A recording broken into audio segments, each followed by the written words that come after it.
जय हिंद साथियों, स्वागत है आप सभी का शाइन वाईटी क्लासेस में। हिंदी शॉर्ट हैंड की प्रैक्टिस डिक्टेशन 80 शब्द प्रति मिनट गति से डिक्टेशन 5 सेकंड में शुरू होगी। स्टार्ट। इसमें कोई दो राय नहीं कि देश की लोकतांत्रिक प्रणाली को मजबूत करने के लिए होने वाले चुनाव में सभी वैध मतदाताओं को मतदान का अधिकार होना चाहिए और नियम के मुताबिक अपात्र लोगों को मतदाता सूची से हटाया जाना चाहिए। इस दृष्टि से बिहार में मतदाता सूची के गहन पुनरीक्षण के लिए निर्वाचन आयोग के निर्देश के मायने समझे जा सकते हैं।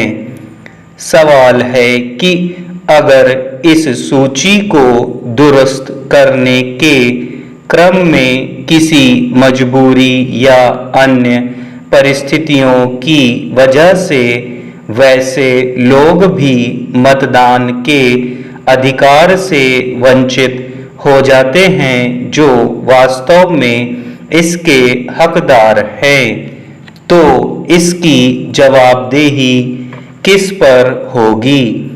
यह सही है कि समय समय पर अलग अलग वजहों से अपात्र हो चुके लोगों को मतदाता सूची से बाहर करने की जरूरत होती है, लेकिन अब नई परिस्थितियों में जिस तरह चुनाव आयोग ने सूची के पुनरीक्षण की प्रक्रिया की शुरुआत की है, उसमें इस बात की आशंका खड़ी हो गई है कि क्या इसमें बड़ी तादाद में वैसे लोग भी मतदान के लिए अपात्र करार दिए जाएंगे जिनके पास आयोग की ओर से मांगे गए दस्तावेज किन्हीं वजहों से उपलब्ध नहीं हैं।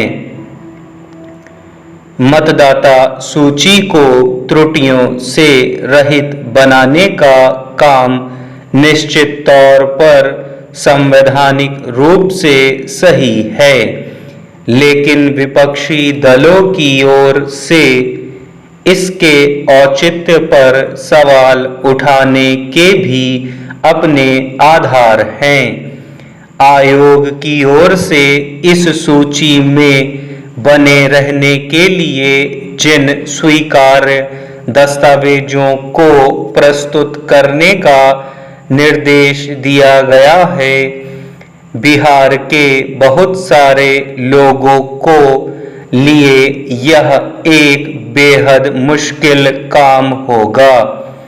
ऐसे लोगों की भी संख्या अच्छी खासी होगी जिनके पास खुद को सही साबित करने के लिए जरूरी दस्तावेज नहीं होंगे, और अगर वे इन्हें नए सिरे से बनवाने के काम में लगेंगे तो इसके लिए समय की जरूरत होगी, जबकि बिहार में अक्टूबर में ही विधानसभा चुनाव होने हैं और मतदाता सूची को दुरुस्त करने के लिए महज 1 माह का समय दिया गया है।